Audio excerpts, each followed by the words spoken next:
نبی ہم زبان نبی جان شان عدالت پہ لاکھوں سلام۔ معزز سامعین محترم، ہمارے امام نے حضرت جناب فاروق اعظم کی شان بیان کرتے ہوئے فرمایا ترجمان نبی ہم زبان نبی۔ اسلام کی جب بھی بات آئی نا تو فاروق اعظم رضی اللہ تعالی عنہ نے ایک کام کیا کہ حضور سید عالم صلی اللہ علیہ وسلم کی اس بات کے اوپر مہر لگوانے کے لیے سامنے سے دوسری بات کی، اور اسی لیے حضرت فاروق اعظم نے میرے آقا و مولا صلی اللہ علیہ وسلم کے سامنے تورات کے صفحے پڑھے تھے۔ وہ پڑھے اس لیے تھے کہ قیامت تک کے لیے مسلمانوں کے لیے ایک پیرامیٹر، ایک اصول طے ہو جائے کہ مسلمانوں کی فلاح کی راہ ہے کیا۔ میرے آقا و مولا صلی اللہ علیہ وسلم کے سامنے جب حضرت فاروق اعظم رضی اللہ تعالیٰ عنہ نے تورات کے صفحے پڑھے نا تو میرے آقا و مولا صلی اللہ علیہ وسلم کا چہرہ انور کا رنگ متغیر ہو گیا، حضور کو جلال آ گیا۔ حضور نے جب حضرت عمر کو تورات کے صفحے پڑھتے ہوئے دیکھا تو فرمایا عمر میرے سامنے تورات پڑھتے ہو، اگر آج موسیٰ بھی ہوتے تو میرے پیچھے چلے بغیر گزارا نہ ہوتا۔ یار بتاؤ کہ جناب عمر حضور کے سامنے تورات کے صفحے پڑھیں تو حضور فرمائے جناب موسیٰ بھی ہوں تو میرے پیچھے چلے بغیر گزارا نہ ہو، تو حضور کی امت ہو، حضور کا کلمہ پڑھنے والے ہوں، پھر وہ ملک جس کو لا الہ الا اللہ محمد رسول اللہ کی بنیاد پر حاصل کیا ہو، کیا وہ ملک حضور کے نظام کے بغیر چل سکتا ہے؟ کیا وہ ملک حضور کے نظام کے بغیر ترقی کر سکتا ہے؟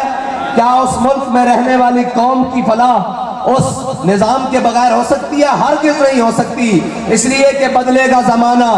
لاکھ مگر قرآن نہیں بدلا جائے گا، ہے قول محمد قول خدا، فرمان نہیں بدلا جائے گا۔ جو میرے آقا و مولا صلی اللہ علیہ وسلم نے ہمیں اصول دے دیا اسلام کا، نظام کا، اب قیامت تک کے لیے جب تک یہ دنیا آباد ہے، جب تک یہ حکومتیں قائم ہوتی رہیں گی، مسلمانوں کی فلاح حضور کے نظام میں ہوگی اور حضور کے فرمان میں ہوگی اور قرآن میں ہوگی اور قرآن کی اسلوب میں ہوگی، حدیث میں ہوگی۔ وہ پھر کے گلی گلی تباہ والی بات ہے، جہاں مرضی چلے جائیں، جیسے مرضی چلے جائیں، جو مرضی کر لیں۔ اچھا مجھے بتائیں کہ قوم آج مشکل حالات میں ہے، قوم پاکستان آج مشکل حالات میں ہے، تو یہ بتائیں کہ قوم اور پاکستان کے ساتھ مشکل حالات میں کون کھڑا ہے؟ لبیک والوں کے علاوہ کوئی کھڑا ہے؟ آج بلوچستان کی سرزمین پر قدرتی آفات اور جناب سیلاب نے لپیٹ کے رکھ دی ہے ہر چیز، اور آپ اور میں دیکھ رہے ہیں، لیکن قوم کے ساتھ کون کھڑا ہے؟ لبیک کے نوجوان۔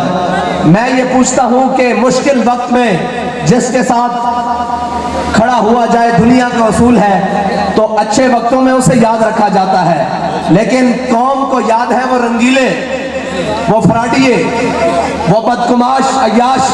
جو آج بھی جناب اس چکر میں لگے ہوئے ہیں کہ سیلاب کی آڑ لے کر، اور ملک کے اوپر قوم کے اوپر مشکل وقت ہے، اس کی آڑ لے کر پیٹرول کی قیمتیں بڑھا لو، کوئی نہیں پوچھے گا تمہیں، کوئی پوچھنے والے وقت گزر چکے ہوں گے، ہاں تم سے ہر بات کا حساب لیا جائے گا، اور وہ وقت دور نہیں ہے جب انشاءاللہ ہمارے ہاتھ تمہارے گریبان کے اندر ہوں گے، اور ہم تم سے یہ پوچھیں گے کہ جب، اور ہر اس سے پوچھیں گے کہ جب عاشقان رسول کا خون روڈوں کے اوپر بہ رہا تھا تو وہ جو اپنے آپ کو کہتے ہیں کہ ہم عدلیہ ہیں، ہماری عزت کی جائے، تمہاری عزت خاک کی جائے کہ تم یہ سیاسی معاملات اور جناب اسمبلیوں کے اندر نورا کشتی کے لیے رات کو عدالتیں کھول لو، اور قوم پانی کے اندر ڈوبتی رہے، قوم گولیوں سے مرتی رہے، قوم سردی کی راتوں میں ٹھٹھرتی رہے، قوم کے سر کے اوپر کوئی خیمہ نہ ہو، تو تمہاری یہ کوٹے بھنگ پی کر سو رہی ہیں۔ میں ہر ایک سے کہتا ہوں کہ طاقتیں تمہاری ہیں، خدا ہمارا ہے، یہ یاد رکھ لینا۔ تم سمجھتے ہو کہ ہم تمہاری عدالتوں سے، ان کوٹوں سے، ان فیصلوں سے ڈرتے ہیں، ہمیں ان سے کوئی بار نہیں، ہم اس قوم کے ساتھ ہر مشکل وقت میں کھڑے ہیں۔ جب اس قوم کے اوپر مشکل وقت آئے گا، تحریک لبیک پاکستان کھڑی ہوگی۔ آج میں ان کوٹوں سے پوچھتا ہوں، بھنگ پی کر سو رہے ہو، قوم سیلاب کے اندر مر رہی ہے، روزانہ پیراجوں سے سینکڑوں لاشیں مل رہی ہیں،